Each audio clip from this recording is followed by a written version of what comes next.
반갑습니다. 이제 25번째 강의를 시작하겠습니다. 지난 강의까지는 이제 그 교회 헌법에 있어가지고 이제 도리적인 헌법 부분을 많이 다뤘습니다. 헌법은 보통 가치를 가지고 방향성을 정해주는 것이 주 목적이고 또 거기에 따르는 우리의 그 어떤 모습을 이제 조명하는 것이기 때문에 이제 그 원리적인 부분을 먼저 강조를 많이 하는 것이 보편적입니다. 그리고 이제 절차적이거나 또는 관리적인 부분은 이제 그 어떤 가치를 중심으로 해서 실행하는 부분이 되기 때문에 실생활 중심이고 또 우리의 그 어떤 그 활동에 주안점을 두게 됩니다. 그러나 도리적 헌법은 헌법 조문은 가치를 중심으로 나가는 것이기 때문에 가능하면은 추상적이면서도 전체적인 것을 함의할 수 있는 용어를 많이 사용하게 됩니다. 그래서 어떤 경우는 이제 그 헌법 책을 쭉 이렇게 공부하다 보면은 무슨 뭐 철학을 가르치는 거야? 또는 뭐 사회학적인 그런 책이라고 생각하는 경우도 없지 않아 있습니다. 교회 헌법도 그런 어떤 틀에서 크게 벗어나지 않습니다. 그래서 이제 그 교회 헌법은 항상 원리, 그 다음에 도리에 따라서 상당히 중요하게 여기는 이유는 바로 눈에 보이지 않는 하나님을 또는 어떤 분은 이제 보이는 하나님을 또 물론 이제 이 일반 계시적으로 보면 이 세상 모든 것들은 다 하나님의 작품이기 때문에 하나님의 숨결이라고 또 하나님의 손길이 느껴진다고 말하고 있고 또 어떤 분들은 그러면 하나님이 정말 우리 눈에 보여서 나타나는 것이 무엇이냐 이렇게 얘기하는 분도 있습니다. 이것도 이제 보는 가치관에 따라서 다르게 표현하는 것과 마찬가지입니다. 그래서 교회 헌법도 이런 것을 생각했을 때 어떤 그 조문 이런 것들을 이제 귀하게 여기고 또 그 조문이 어떤 것을 함의하고 있는가 또 어떤 것을 이렇게 방향성을 정해주고 있는가 이것은 중요하다고 지난 강의에서 말씀을 드렸습니다. 그래서 이제 그 교회 헌법을 가만히 보면은 참 재밌는 부분이 많습니다. 그래서 이제 오늘까지 이번 강의까지는 이제 당회, 그다음에 대회, 노회, 총회 이 부분을 이렇게 마무리되면은 이제 도리적인 헌법 또는 원리적 헌법의 조문은 이제 대충 한 번쯤 이렇게 언급하고 지나가게 됩니다. 그리고 또 이제 다음에는 이제 여기에 대한 절차적인 부분을 하는데 이것은 이제 그 도리적인 부분의 어떤 방향성을 가지고서 구체화된 그런 모습으로 나타나기 때문에 우리가 그렇게 어렵게 볼 수 있는 것은 아닙니다. 정말 중요한 것은 우리의 내면에 있는 생각의 어떤 틀을 어떻게 표현하느냐 이건 정말 중요한 것입니다. 우리가 어떤 인간관계에 있어서도 특히 우리가 사랑하는 남녀가 있을 때 그 남자는 여자의 마음을 여자는 남자의 마음을 어떻게 계량화해가지고 알 수 있느냐 이거는 알 수 없지 않습니까? 다만 대화를 하고 같은 많은 시간을 보냄으로 인해서 체험적으로 느끼는 것이지 그것이 어떤 숫자로 나의 사랑 지수는 10이다 내가 너한테 주는 사랑 지수는 20이다 그래서 왜 나한테 10만 주느냐 20을 줘야지 이렇게 따지지 못하는 것과 똑같은 이치입니다. 우리가 하나님의 사랑을 받는 분도 어떤 사람이 기분이 좋고 소위 잘 나가고 그러면은 나는 하나님의 사랑이 너무나 좋아 하면서 이렇게 즐거워하지만 어떤 분은 사업에 좀 안 되고 또 어떤 그 연애에서도 좀 잘 안 돼가지고 사랑하는 사람과의 그 관계가 회복되지 못하면은 하나님은 살아계신 거 맞아? 하나님이 계신 거 맞아? 뭐 하나님이 있다면 왜 나를 이렇게 고통 속에 이렇게 힘들게 하지? 이렇게 하는 것과 똑같은 이치입니다. 마찬가지로 교단 헌법도 그런 관점에서 보면은 우리를 잘해주는 모습 또 우리가 잘 안 되는 모습 이런 것들을 이제 누구에게나 똑같이 적용을 하는 것이지 잘 나가는 사람한테만 적용되고 못 나가는 사람한테는 적용 안 되고 하는 그런 것은 아니란 것입니다. 물론 이것은 누구나 다 이해를 하지만 실제적으로 그 어떤 당사자가 돼 보면은 또 이런 교회헌법의 어떤 문구가 또 어떤 교회헌법의 어떤 그 조문이 자기를 힘들게 하는 경우도 없지 않아 있습니다. 가장 많이 나타나는 것이 이제 교회헌법에 있어가지고 이제 어떤 구성원들의 삶을 어떻게 방향성을 가지고 얘기할 것인가 하는 것이 나타나는 것인데, 그것이 이제 그 교회에서 지도자의 어떤 모임이 된다면은 이제 당회를 들 수가 있습니다. 이 당회는 상당히 중요합니다. 당회는 이제 목사님과 또 장로 두 사람, 그래서 보편적으로 세 사람이 이루어지면은 당회로 인정을 하고, 또 교회 조직적으로 보면은 자립교회로 인정을 합니다. 또는 어떤 그 교단에서는 조직교회라는 용어도 씁니다. 그래서 장로 두 분과 목사 한 분, 그래서 세 명의 당회원이 모이게 되면은 이제 그 자립교회와 또는 조직교회로서 인정을 받게 되는 이 당회가 또 중요합니다. 당회는 보편적으로 이제 그렇게 구성이 세 사람이 되면은 당회를 이제 열을 때는 또 거기에도 또 조건이 좀 붙죠. 예를 들어서 분명하게 날짜를 정해야지 됩니다. 그래서 당회도 정기당회 또 임시당회 있듯이 당회를 열 때는 날짜를 정해줘야지 되고, 또 그 정해주는 그 날짜뿐만이 아니라 장소도 또 정해져야 됩니다.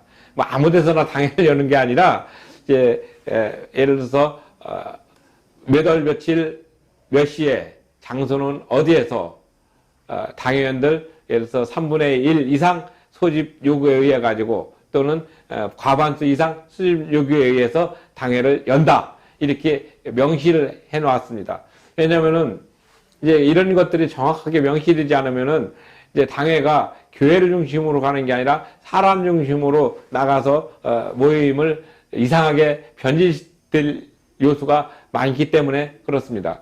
그래서 당회는, 그래서 중요한 이유는 목사님과 장로님이 지난주에 강의했던 대로 합력하여 어떤 선을 이루는 그런 어떤 그 조직체로서 기능을 가져야 되는데, 이 당회가 가장 보편적으로 눈에 보이는 그런 상위 조직 중에 하나이기 때문에 그렇습니다. 물론 이제 당회가 있고, 그 다음에 또 그걸 집행하는 재직회가 있고, 또 이 재직회에서 집행했던 것을 당회에서 계획했고 했던 그런 모든 것들을 추인하는 공동회가 있지만, 그 공동회와 당회 또 치례회, 재직회, 이것은 또 다른 관점에서 설명을 드리겠습니다. 그래서 이제 당회가 이렇게 중요하다는 것을 말씀드리는 겁니다.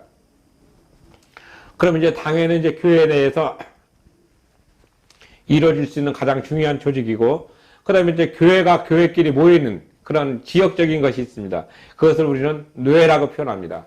이제 노회는 이제 그 보편적으로 각 교단마다 조금씩 다르지만은, 어떤 교단은 10개 교회가 모여가지고 하나의 노회를 형성한다, 또는 15개, 또는 20개, 또는 30개 이상 교회가 모여서 노회를 구성한다, 이렇게 얘기하는 경우도 있습니다. 그것은 교단마다 조금씩 어떤 교세에 따라서 이렇게 규모를 달리하는 것이기 때문에 거기에 중요한 것은 아니고, 노회라는 것이 왜 필요한가? 이것은 바로 노회는 이제 그 지역사회의 복음화를 위해서 각 개교회, 지교회가 하기 어려운 부분을 연합해서 하는 그런 기능을 하게 됩니다. 그래서 노회는 상당히 중요하고, 또 그 다음에 각 지교회가 또 어떤 그 일탈적인 어떤 부분으로 갈 때 노회에서는 그런 방향성을 이렇게 잡아줘서 너무 이제 어긋나지 않도록 갈 수 있는, 총찰한다고 표현하기도 하는데, 그런 용어를 써서 이제 교인들과 교회를 이제 이렇게 전체적으로 이렇게 감독하고 관리하는 권한을 갖습니다. 그리고 그 노회원들도 또 역시 각 지교회 대표 한 사람인 목사, 그 다음에 또 그런 목사님들이 모여가지고 같이 협의를 하기 때문에 어떤 그 교회가 크게 어긋나거나 또는 크게 일탈되는 그런 모습으로 가지는 않습니다. 그리고 또 이제 이런 노회가 이제 2개 이상 또는 3개 이상 모이게 되면 이제 대회가 형성이 되는데, 우리나라에서는 이제 대회라는 단어를 많이 안 쓰고 이제 총회라는 단어를 씁니다. 이게 이제 1920년판 교회헌법과 1930년판, 34년판 총회헌법에서는 이제 당회, 노회, 대회, 총회, 이렇게 4개를 이렇게 규정을 했는데, 사실 대회는 이제 많이 쓰이는 용어가 아니고, 우리 합동교단에서 1962년까지 간단하게 시행했다가 이제 거의 사멸된 조문으로 보시면 됩니다. 그 대신 이제 총회가 이렇게 모이는데 총회는 이제 2개 이상의 노회가 모여가지고 형성이 됩니다.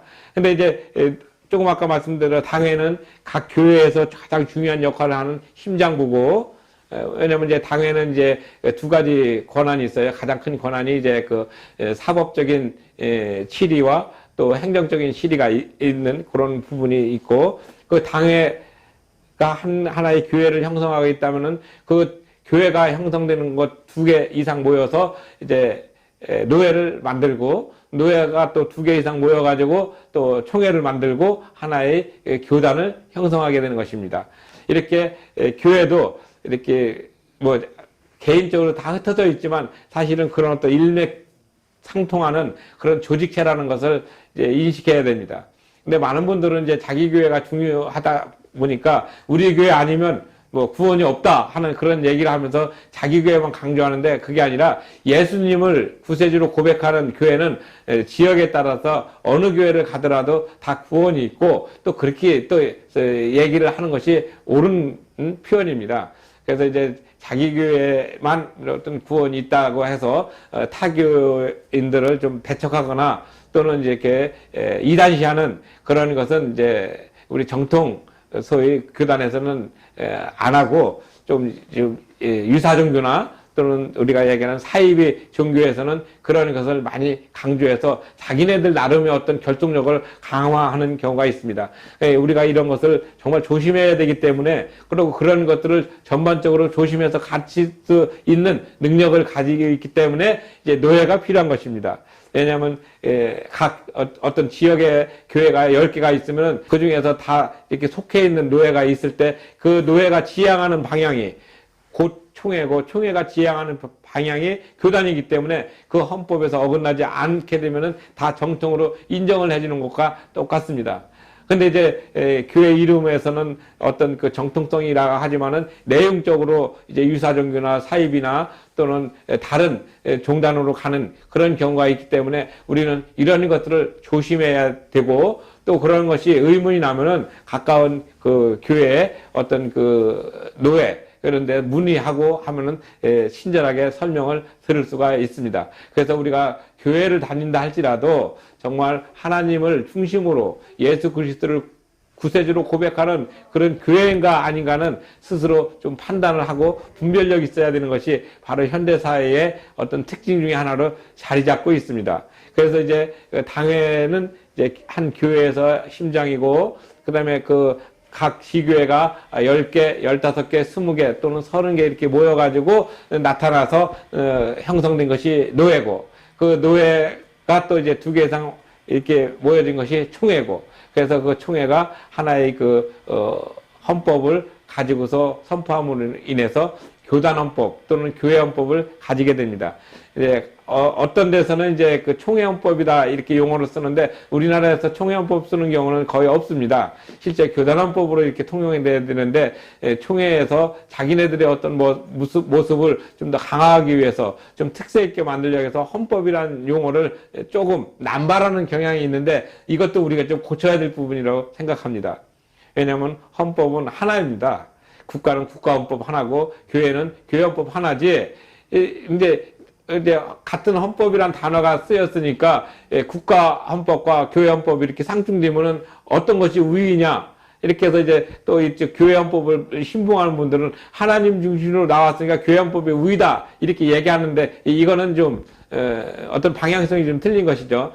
교회라는 것은 이제 하나의 그 조직체로서 사법적인 관계에 있는 것이고, 국가헌법은 공법적인 관계에 있는 건데, 요 기능적인 것을 이해하지 못하면은 이제 거기서 문제가 야기가 됩니다. 그래서 우리가 생각하는 대로 뭐 광신적인 또는 맹신적인 용어를 써가면서 이제 교회를 중심으로 나가게 되면은 사회의 어떤 법과 저촉되는 그런 경우가 많습니다. 한 예를 들어서 1992년 뭐 10월 28일 다가올 미래라는 선교단에서 했던 그 휴거 사건 아시죠? 그건 뭐 그날 뭐 하늘나라로 올라간다. 그러니까 재산은 전부 팔아라. 그래가지고 재산 팔아가지고 거기다 바치고 그러고 나서 10월 28일 날 많은 매스컴에서 이렇게 정말 그 교회 주변에서 이렇게 카메라 놓고 했는데 아무 일도 안 일어났어요. 이런 것입니다. 그러니까 이런 것들을 이제 막기 위해서 교단헌법이 중요한 것이죠. 그리고 그 교단헌법에서 각 교인들한테 얘기할 수가 없으니까 노회를 통해서 또 지교회를 통해서 또 지교회에서는 아까 말씀드린 당회에서 나오는 행정적인 법과 사법적인 것, 행정적인 것은 이제 그 교회 구성원들이 조금 실수하거나 삶이 좀 잘못됐으면은 그런 것은 고쳐라. 그래서 건징이라는 부분으로 그 부분을 해주고 또 교인들끼리 어떤 사법적으로 될 때는 예를 들어서 뭐 돈을 서로 빌렸는데 안 갚고 뭐 이렇게 하는 그런 경우가 있으면 사법적으로 이제 국가법에다가 호소하는 그런 경우도 간혹가다 아주 드물지만 있습니다. 바로 이런 것 때문에 우리가 교단헌법 또는 교회헌법을 소중히 여겨야 되고 그 헌법에 의거해서 이제 총회와 노회가 성립됐고 그 다음에 각 교회는 지교회는 당회가 성립되어 있는 것으로 이해하면 좋겠습니다. 우리가 이런 것들을 이제 생각하면은 상당히 복잡해서 신앙생활을 어떻게 하느냐 이제 이렇게 얘기하시는 분도 있어요. 근데 그렇지 않습니다. 뭐 매번마다 뭐 교회에서 교회법 가르치고 뭐 당회 가르치고 이런 건 아니지 않습니까? 다만 어떤 일이 생겼대. 그리고 1년에 한두 번 어느 정도 우리가 살아가는 데 있어서 이런 거는 하면 된다. 이런 걸 하면 안 된다. 이제 이런 거 할 때 어떤 일반적인 상식에 준해서 얘기를 합니다. 그리고 상식도 이제 보편적으로 통용되는 것을 많이 얘기를 하지 특별한 사람한테만 통용되는 그런 것은 얘기하지 않습니다. 그래서 우리가 교단헌법을 이해할 때는 얼개가 그렇습니다. 그래서 이제 원리가 나오고 교회 정치가 나오고 그다음에 교회 직원 나오고 양심의 자유 나오고 신령한 것을 잘 보존하는 하나님 말씀을 변질되지 않게 소금과 빛으로서 역할을 잘할 수 있도록 만들고 그 안에서 활동하는 교회 직원들의 어떤 그 모습, 그다음에 목사, 그다음에 장로, 그다음에 집사, 그다음에 교회 예시, 그다음에 또 뭐가 있습니까? 거기에 따른 치리회. 치리회에서 이제 지금 말씀드린 이제 당회, 노회, 대회, 총회. 처음에는 이제 대회가 있었지만 지금은 이제 대화는 이제 사문화 됐다 할 정도로 통용되지 않고 이제 총회로 많이 이용을 하죠. 그래서 뭐 한국 기독교 총연합회 이렇게 되면 이제 그 총회가 이렇게 거기 가입을 하거든요. 보통 이제 거기에 뭐 노회가 가입하고 그러진 않습니다. 그리고 이제 노회에서는 이제 주로 하는 것이 이제 헌법적인 그 어떤 그 조문이나 이런 것들이 좀 이상하다. 시대에 안 맞는다. 좀 바꾸자. 그러면 이제 그런 것들을 헌의위원회에다 이렇게 총회에다가 이렇게 올려가지고 거기서 심사를 해가지고 이제 전체적으로 이제 교단헌법의 어떤 조문을 조금 늘리거나 또는 바꾸는 그런 역할을 하게 되죠. 그리고 또 이제 노회에서 또 어떤 거냐면은 이제 각 지교에다가 목사를 이제 의임을 주고 또 파송을 하게 됩니다.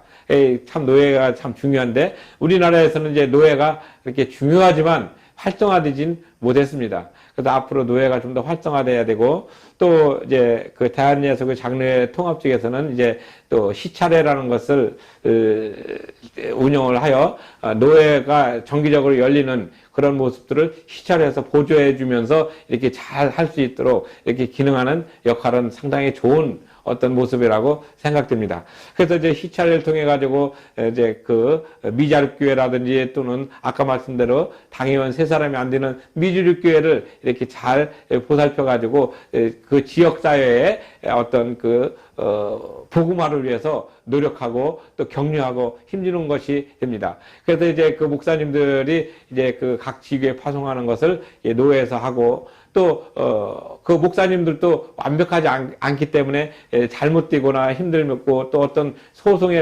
휘달리면 이제 노회가 일심이 돼서 그 목사를 이렇게 징계하는 그런 처리가 있습니다. 그래서 이제 우리 그 교회헌법에서는 삼심제라고 해가지고 노회, 그 다음에 총회, 그 다음에 그 밑에 당회 이렇게 해서 3가지 어떤 그 재판 기능을 갖고 치리하게 되는 것을 우리가 생각할 수가 있습니다. 이런 것들을 생각할 때 항상 삼심제라는 것이 참 좋은 거라고 생각을 하지만 사실 이 삼심제에 가지 않도록 미리미리 그 전에 분쟁의 요소를 이렇게 없애는 것이 더 중요하지 않을까 생각합니다. 그래서 이제 당회에서는 이제 그 교인들의 어떤 삶과 교인들의 어떤 모습, 예를 들어서 이 사람을 우리 교회의 원입교인으로 등록하겠다. 그러면 이제 당회에서 결정을 해가지고 교인 명부에 적어야지 되고, 이 사람을 이제 다른 지역으로 이사 갔으니까 우리 교회는 실질적으로 나오기가 어렵다. 그러니까 저쪽 교회 가서 정말 열심히 일할 수 있도록, 열심히 집사의 직분 또는 그 이상의 직분을 가지고 할 수 있도록 임명을 해주고, 또 이 사람은 이제 도저히 우리하고는 생각이 너무 다르다. 그러니까 예수 그리스도를 고백하는 게 아니라 엉뚱한 사람을 고백하고 구주를 믿는 그런 부분이다 되면 이제 당회에서 이제 제적도 하고, 또 당회에서는 또 그뿐만 아니라 이제 성찬 예식을 언제쯤 할 것이다 이렇게 결정도 하고, 또 당회에서는 또 성찬 예식뿐만이 아니라 이제 그 교회의 모든 행사와 예산 이런 것들을 심의해서 이제 재직회에서 행할 수 있도록 하고, 또 재직회에서는 그 행한 것을 이제 정리해가지고 공동회에서 추인을 받고, 이렇게 가지고 이제 교회가 상당히 민주적이고 또 합리적이고 투명하게 운영되는 그런 기틀을 가지고 있다는 것입니다. 이것은 모두 이제 교회 자체적으로 같지만 사실은 교단원법에서 그러한 부분을 가질 수 있도록 전체적인 맥락과 방향을 설정해 주었기 때문에 가능한 것입니다. 그래서 우리가 교회가 이제 어떻게 보면 자율적인 조직이고 신앙의 조직이고 믿음의 조직이기 때문에 흩어지기 쉽지만 어떤 면에서는 가장 결속력이 강한 조직이기도 합니다. 그래서 우리는 늘 생각할 때 교회를 나간다 하는 그 자체는 세상 살아가면서 새로운 자부심과 새로운 어떤 그 버팀목이 되는 그런 귀한 그런 용어이기도 하죠. 교회 자체가 이제 뭐뭐의 안에, 그러니까 세상으로부터 떨어져 있는 그런 예수 그리스도의 품 안에 있는 그런 용어입니다. 에클레시아라고 하는데 에자에다가 클레시아라는 그 단어를 붙여가지고 있었습니다. 원래 에클레시아라는 단어는 이제 로마 귀족들이 자기네들끼리만 이렇게 하는 결속적인 침묵 단체를 칭했었습니다. 근데 이제 우리 기독교가 로마의 국교가 되면서 이제 그런 단어를 이제 차용해 와서 교회가 이제 그런 기능을 하는 거죠. 이 세상 구원 없는 곳에서부터 구원이 있는 그 안, 소위 방주라는 용어로 이렇게 표현될 수가 있죠. 그래서 이제 방주 안에 들어가면은 이제 세상에 어떤 그 풍파, 뭐 이렇게 홍수가 있다 할지라도 소위 노아의 방주를 생각하시면 됩니다. 그렇게 있다 할지라도 그 안에 있으면 안전하고 구원을 얻을 수 있다. 그래서 교회 안에 오면은 구원을 얻을 수 있다. 이런 것을 의미하게 됩니다.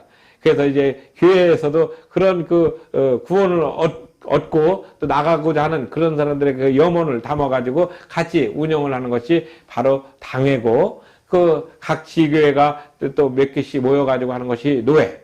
그 다음에 그 노회, 그런 것들이 이제 예를 들어서 지역적으로 많지 않습니까? 예를 들어서 경상도에도 있고 전라도도 있고 충청도도 있고 서울도 있고 경기도 있고 제주도 있고 전국적으로 있을 때는 한꺼번에 다 모여 있었으니까 그 지역마다 노회를 둡니다. 예를 들어서 뭐 강서노회, 강북노회 또는 한남노회, 수도노회, 뭐 중앙노회, 뭐 환원노회, 뭐 이렇게 가지고 자기 특성에 맞는 이름을 해가지고 노회를 많이 하고, 그 노회가 모여가지고 이제 하나의 그 총회를 만들고, 그래서 1년에 한 번씩 총회가 전체적으로 모이면 노회 대표, 그래서 총대라고 하죠. 그래서 총회에다가 대표자를 하는데, 이제 그것도 이제 목사, 각 교회 한 명은 필수적으로 이제 파송이 됩니다. 각 교회마다. 근데 거기에 이제 한 명이 되는데, 예를 들어서 우리 교인이 뭐 한 5천 명이다. 근데 한 명을 보내기는 어렵지 않습니까? 그럼 이제 500명이 한 명씩 더 보내서 이제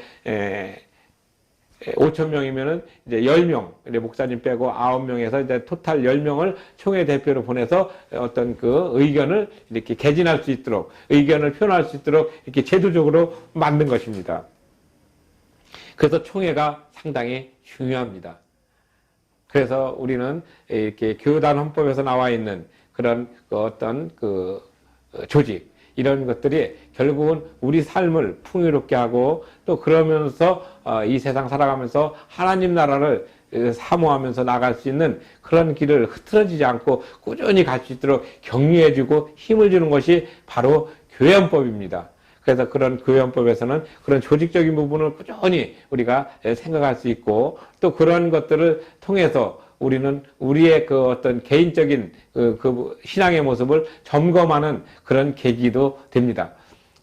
그래서 그런 조직적인 부분 그리고 그런 개인적인 신앙의 부분이 상충되지 않도록 항상 하나의 방향성을 가지고 나갈 수 있는 것, 그 방향성은 물론 예수 그리스도를 향한 그런 믿음이죠. 예, 그런 것을 갈 수 있도록 이 교회헌법은 구성이 되어 있고 그렇게 만들어져 있습니다. 그래서 우리가 처음 얘기한 대로 처음에 이제 교회헌법을 전체적으로 따질 때는 이제 넓게 보는 의미에서는 뭐 웨스트민스터 신앙고백이라든지 또는 대소요리 문답이라든지 또는 신도개요 이런 것들을 다 포함을 하는 거고 가장 작게 보면은 이제 국가에서 가장 많이 인정해주고 있는 교회 정관. 그리고 그 교회 정관은 지교회가 독립적이고 민주적이면서도 투명하게 운영할 수 있는 최소 단위로서 지교회가 있기 때문에 정관을 인정해 주는 것이 됩니다. 그런데 우리가 이런 것들을 이제 상관관계를 잘 이해하게 되면은 재미있고 또 그 안에서 보호받고 있다는 안심을 하게 됩니다.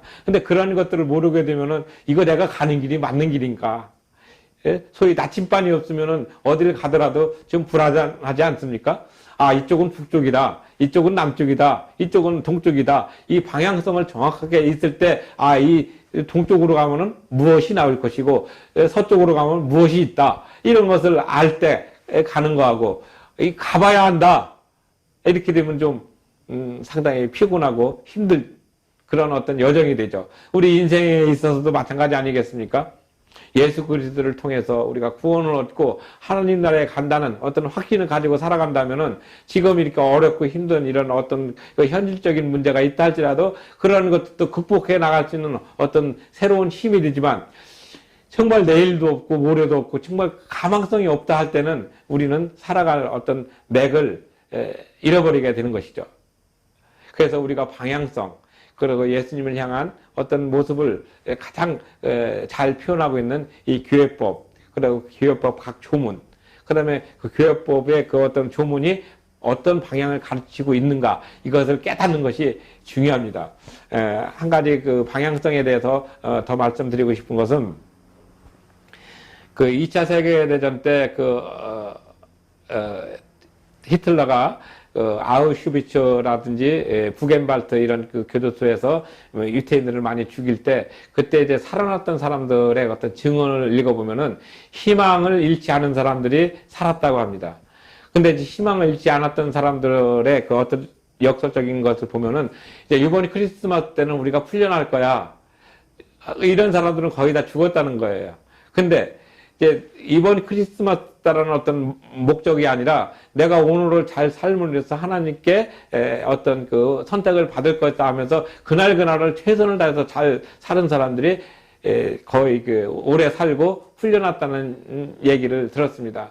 이건 무슨 뜻이냐면은 우리가 하나님 나라를 지향한다고 해서 하나님 나라에 간다면서 현실을 무시하라는 얘기가 아니라 현실 속에서 충실하게 살면서 하나님 나라를 바라보라는 의미로 우리가 이해를 하면 되겠습니다.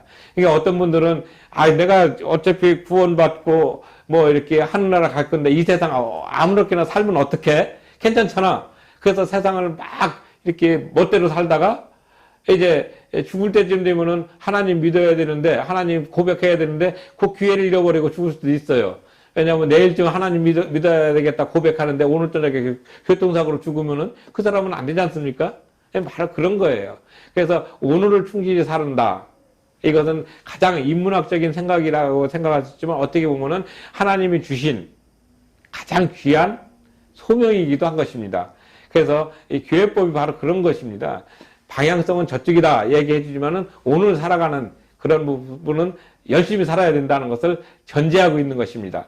그래서 교회법 아까 말씀드린 정말 자주 얘기하는 원리적인 부분 도리적인 부분은 하나님을 향한 방향성이고 그 밑에 실체적인 부분은 또 현 실생활을 어떻게 잘 살아야 되는가 하는 그런 부분들을 같이 얘기하고 있는 것이죠. 우리가 마음적으로는 이쪽으로 가고 싶은데 몸은 이쪽으로 가는 거와 마찬가지입니다. 그래서 하루하루를 사는 것이 정말 오늘 하루 허락해 주신 하나님의 사랑. 왜? 오늘은 어제 죽은 사람이 그토록 살고 싶어 했던 하루가 아니겠습니까? 그러니까 오늘을 충실하게 사는 것.